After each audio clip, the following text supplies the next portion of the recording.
अभिनंदन, आभार और बहुत बहुत स्वागत है दोस्तों ज्योतिष विज्ञान के इस ऐतिहासिक चैनल पर। और मैं हूं आप सबका एस्ट्रो दोस्त रुपेन आर शाह। क्रम इस बार उल्टा चल रहा है। हर बार जब अंग्रेजी वर्ष समाप्त होने की कगार पर होता है तो सबसे पहली प्रिडिक्शंस लग्न आधारित आती है, उसके बाद चंद्र राशि आधारित और उसके बाद मूलांक आधारित। लेकिन क्योंकि यहाँ पे आप लोगों की ही कमेंट्स के ऊपर पर्सनल सेमिनार्स और वीसी के वो 35 दिन आपके लिए रखे गए थे, तो मूलांक आधारित प्रिडिक्शंस की सीरीज फ्रेया के चैनल पर कंटिन्यू संपन्न हो चुकी है। चंद्र राशि के आधारित प्रिडिक्शंस की सीरीज भी कंप्लीट हो चुकी है इसी यूट्यूब चैनल पर। और आज से शुभारंभ करेंगे जो बहुप्रतीक्षित है और जो हम कहते हैं कि लग्न आधारित प्रेडिक्शंस को भैया ध्यान में ज़्यादा रखिएगा, क्योंकि चंद्र राशि मतलब आपका मन और लग्न मतलब आप स्वयं, आपकी आत्मा, आपका सोल। ठीक है ना। ये भी स्लो मूविंग प्लैनेट्स और लग्नेश के ऊपर से है, लेकिन आपको मोटे मोटे तौर पे पिक्चर क्लियर हो जाएगा। लग्न 70%, राशि 30% और मूलांक के हिसाब से अगर आप देखना चाहते हो तो देख सकते हैं। मूलांक में भी उतनी ही मेहनत ग्रहों के पीछे की गई है। और डेट वाइज प्रिडिक्शन में तो हम बाकी के ग्रहों की स्थितियां और पूरा डेट वाइज कैलकुलेशन करके आपके लिए निकालते हैं। ठीक है ना, 10-10 दिनों का वो डेट वाइज प्रिडिक्शन। लेकिन यहाँ पे आपका विजन क्लियर हो जाएगा कि 2026 का वर्ष आपके लिए कैसा रहेगा। अब मेष लग्न, राशि आपकी कोई भी हो सकती है। तो जन्मांक खोलिए, बहुत सारी कुंडलियां होंगी। जो पहली कुंडली होगी उसके ऊपर लग्न कुंडली, लग्न चार्ट या जन्मांक चक्रम लिखा होगा। कुंडली के 12 खाने होंगे और ऊपर वाले सेंटर के खाने में देखिएगा, वहां पे लग्न ल एसेंडेंट या एएस लिखा होगा। उसी खाने में अगर 1 नंबर लिखा हुआ है मतलब आपका मेष लग्न हुआ। चंद्र राशि आपकी कोई भी हो सकती है। दोनों को मिला के देखिएगा। अगर लग्न वाला एंगल पॉजिटिव है ना तो ज़्यादा दिक्कत नहीं है। लग्न और राशि दोनों में नेगेटिव है, विशेष सावधानी रखिए। और अगर राशि में पॉजिटिव है, लग्न में नेगेटिव है, तो आप 30% रिलैक्सेशन का एक्सपेक्ट कर सकते हैं। और दोनों में पॉजिटिव है तो उस समय का पूरा उपयोग कर लीजिएगा। तो चलिए शुरू करते हैं मेष लग्न के लिए। देखिए 7.5 चल रही है। कई लोग कहेंगे कि सर 7.5 तो चंद्र राशि से देखी जाती है, किताबों में तो यही लिखा है। सही बात है। मकर राशि और मकर लग्न वालों के व्यक्तियों को ढूंढ लीजिए और पूछिए कि आपके पिछले 7.5 वर्ष कैसे गए। मकर राशि वाले 4-5 मिनट में या 2-3 मिनट में बोल के ठहर जाएंगे। मकर लग्न वाले व्यक्तियों को आपको रोकना पड़ेगा कि भाई बस कर, कितना बोलेगा। यही फर्क है ना 30% और 70% की नेगेटिविटी में। तो अनुभव से जो पाया है कि वही चीज 12वें राशि राशि में जैसे कहते हैं ना कि एक स्थान पहले, फिर राशि में और फिर अगले स्थान में, उसी प्रकार से अभी आपका 12वां शनि चल रहा है। 29 मार्च 2025 से आपके लिए 7.5 की शुरुआत हुई है। तो शनिदेव आपके लिए वही फल देंगे दो जो 29 मार्च 2025 के बाद आपको दिए जा रहे हैं। तो शनि का गोचर, पहले स्लो मूविंग प्लैनेट्स की बात करते हैं। ये नेगेटिव रहेगा। शनि अपना प्रभाव पूरे वर्ष दिखाएंगे। 12वें घर में शनि है, तो अगर आप सैद्धांतिक रूप से कुछ अलग प्रकार का कार्य कर रहे हैं ना तो आपको सचेत रहना चाहिए। अगर आपके व्यक्तिगत जन्मांक में स्थितियां ठीक नहीं है ना तो ये 12वां शनि आपको बहुत कुछ दिखा सकता है। डरा नहीं रहा हूं, सचेत कर रहा हूं कि सावचेती अनिवार्य है जब 12वां शनि चल रहा हो लग्न से। ठीक है, इसीलिए हम उसे लग्न की 7.5 कहते हैं। राहु का गोचर दिसंबर तक आपके 11th हाउस में रहेगा। ये पॉजिटिव है। लाभ भाव में राहु, नो डाउट शनिदेव की राशि में, लेकिन कुंभ राशि में है तो राहु कंफर्टेबल है। ठीक है, तो ये एक पॉजिटिव है। और देव गुरु बृहस्पति का गोचर ये चलेगा आपके 3rd हाउस से, फिर 4th हाउस से और फिर 5th हाउस से। तो ये तीनों पोजीशन देवगुरु बृहस्पति के गोचर के लिए अनुकूल है। तो अब स्लो मूविंग प्लैनेट्स की अगर हम बात करें तो शनिदेव का नेगेटिव इम्पैक्ट मेष लग्न वालों के लिए डेफिनेटली रहेगा। मैं यहाँ पे टोटल लग्न की बात कर रहा हूँ। कई सारे दर्शकों के कमेंट्स पढ़ने को मिलते हैं कि बाकियों के लिए तो ठीक है लेकिन हमारे लिए क्यों नहीं हुआ इतना सटीक। क्योंकि भाई हम व्यक्तिगत जन्मांक की बात नहीं कर रहे हैं। एक लग्न की लाखों कुंडलियां होती है। ठीक है, तो आपको मोटा मोटा अंदेशा आ जाएगा कि कौन सा समय अनुकूल है, प्रतिकूल है। अभी स्लो मूविंग प्लैनेट्स में शनिदेव नेगेटिव रहेंगे, राहु थम्स अप पॉजिटिव है, देवगुरु थम्स अप पॉजिटिव है। अब आपके लग्नेश के ऊपर आ जाते हैं। मेष लग्न के लग्नेश बनते हैं मंगल देव, एनर्जी से भरा हुआ ग्रह। जब वर्ष की शुरुआत होगी तब ये धनु राशि से गोचर कर रहे होंगे, मतलब आपके 9th हाउस से उनका संचरण चल रहा होगा। लग्नेश का भाग्य भाव से गुजरना ये एक पॉजिटिव चीज है। और 16 जनवरी 2026 को इनका पहला राशि परिवर्तन होगा, जब ये मकर राशि में जाएंगे, मतलब आपकी लग्न कुंडली के 10th हाउस में कर्म स्थान में जाएंगे और 23 फरवरी तक वहीं रहेंगे। तो पूरा जनवरी, शुरुआत में 9th फिर 10th दोनों पॉजिटिव है, तो 23 फरवरी तक का समय लग्नेश उनका गोचर बहुत मैटर करता है किसी भी लग्न वालों के लिए, ठीक है ना। तो जनवरी और फरवरी में लग्नेश की पोजीशनिंग पॉजिटिव है, एक भाग्य भाव में और फिर कर्म स्थान में।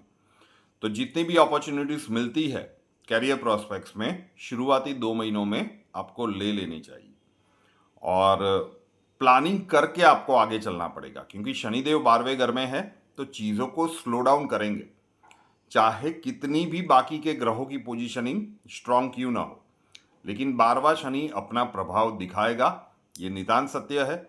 तो बिना प्लानिंग के आपको कुछ नहीं करना है 2026 के वर्ष में। एग्जीक्यूट करने से पहले अच्छे से प्लान कर लीजिए, टटोल लीजिए। तो 23 फरवरी तक का समय हम कह सकते हैं लग्नेश के हिसाब से पहले भाग्य भाव और फिर 10th हाउस में ये पॉजिटिव है। उसके बाद 23 फरवरी से, मतलब फरवरी के अंतिम कुछ दिन, मार्च का पूरा महीना और 2 अप्रैल तक, तो हम मोटे मोटे मार्च का महीना लेते हैं। यहाँ पे लग्नेश आपके जाएंगे 11th हाउस में। तो कई लोग कहेंगे कि 11th हाउस मतलब लाभ भाव, लाभ भाव में लग्नेश का जाना तो अच्छा माना जाता है। जी बात सही है, लेकिन वहां पे पहले से राहु है, तो राहु तो वहां पे टिके हुए हैं मई 2025 से। वहां पे इनके साथ जुड़ेंगे मंगल, मतलब आपके 11th हाउस में राहु के साथ मंगल की युति होगी, ये 23 फेब से 2 अप्रैल। तो ये एक माइनस वाला समय अंतराल कह सकते हैं, नेगेटिव वाला। 23 फरवरी से सचेत हो जाइए, जितने भी महत्वपूर्ण काम है 23 फरवरी से पहले सचेत करें। मैं फिर से कह रहा हूँ, स्लो मूविंग प्लैनेट्स और लग्नेश के हिसाब से बता रहा हूँ। डेट वाइज प्रिडिक्शन में बाकी के ग्रहों को भी अंदर कुंडली के अंदर डाल के पूरा डीप एनालिसिस करने का प्रयत्न करेंगे, लेकिन मोटा मोटा आपको समझ में आ जाएगा कि कौन से समय में आपको एडवेंचरस कार्य नहीं करने हैं। तो वो शुरू होगा 23 फरवरी 2026 से। 11th हाउस में मंगल और राहु इकट्ठे आएंगे। 2 अप्रैल को लग्नेश आपके 12वें घर में चले जाएंगे। अब लग्नेश का त्रिक भाव में जाना, 6, 8, 12 में जाना वैसे भी अच्छा नहीं माना जाता, और यहाँ तो 12वें घर में वैसे भी शनिदेव बैठे हुए हैं और उनके साथ मंगल जाएंगे, मतलब शनि मंगल की युति बनेगी, ये भी बिल्कुल अच्छा नहीं माना जाता। और ये चलेगी 11th ऑफ मई तक। तो अगर हम कहें कि 2026 के वर्ष का मेष लग्न वालों के लिए सबसे ज्यादा टफ समय कौन सा है, कि जहां पे उनको सचेत रहना है, रोग ऋण या शत्रु किसी भी प्रकार से परेशानियां दस्तक दे सकती है, कोई भी रिस्क नहीं लेना है, स्वास्थ्य के प्रति ध्यान देना है, विवाद आर्ग्यूमेंट्स इन सब से बच के रहना है, वो समय है 23 फरवरी 2026 से लेकर 10 मई 2026। 23 फरवरी 2026 से 10 मई 2026 का ये जो समय का कालखंड है, ये मेष लग्न वालों को विशेष सावधानी के साथ निकालना चाहिए। 11 मई को फिर से मंगल देव का राशि परिवर्तन है, आपके लग्न में आ जाएंगे। Quite good. लग्नेश का अपने घर में आना मतलब एकदम पॉजिटिव चीज है। अब यहां से जितना भी गोचर चलेगा मंगल देव का पॉजिटिव है, तो यश शनि की नेगेटिविटी रहेगी। आपको कर्मण्येवाधिकारस्ते मा फलेषु कदाचन, गीता के इस प्रमुख श्लोक के ऊपर ही कार्य करना होगा। शनिदेव स्लो डाउन लाएंगे। राहु पॉजिटिव है, देवगुरु भी पॉजिटिव है तीनों गोचर में, क्योंकि अतिचारी है तो फास्ट मूव करेंगे।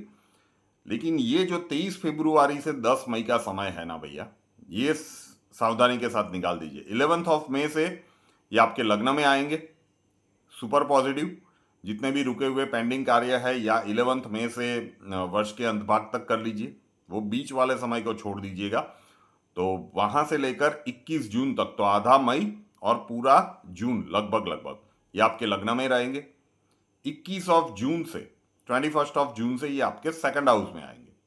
फाइनेंस के घर में, फैमिली के घर में मंगल देव का आना। सिर्फ वाणी के ऊपर थोड़ा सा कंट्रोल रखिएगा, वो एनर्जी के कारक ग्रह है और वाणी के घर में आ रहे हैं, तो अपनी बोल चाल के ऊपर थोड़ा सा संयम रखिएगा, वहां पे वो एनर्जी डाल देंगे। तो सेकंड हाउस में भी ये पॉजिटिव है। थर्ड हाउस में जाएंगे 2 अगस्त 2026 से, ये भी पॉजिटिव है।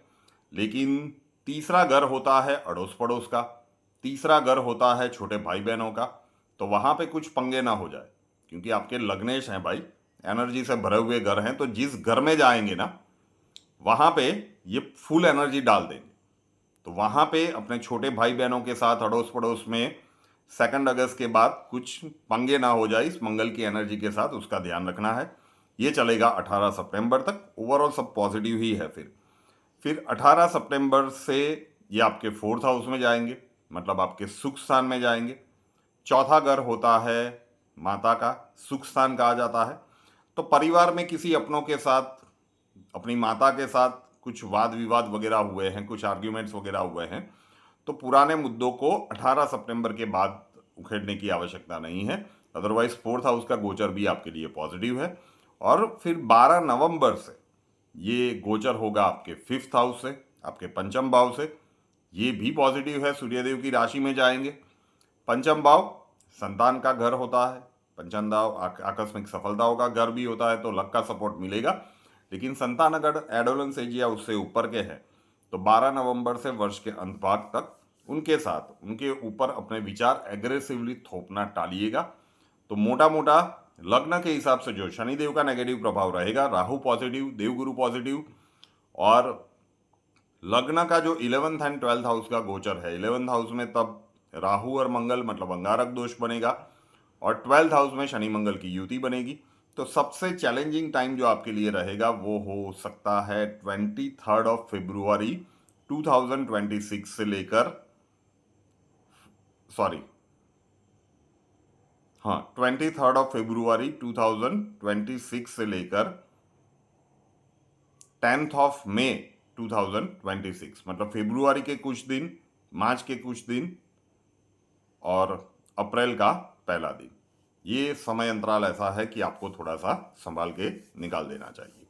तो ये मोटा मोटा था कि भाई मेष लग्न वालों के लिए 2026 का वर्ष कैसा जाएगा।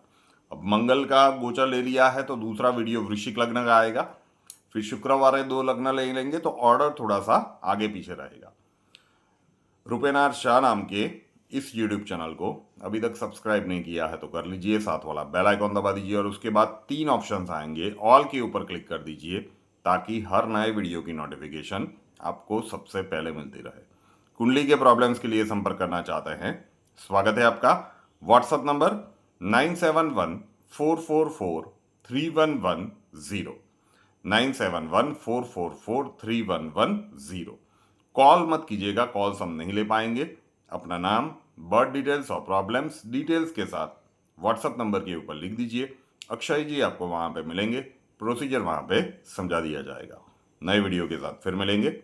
जय हिंद।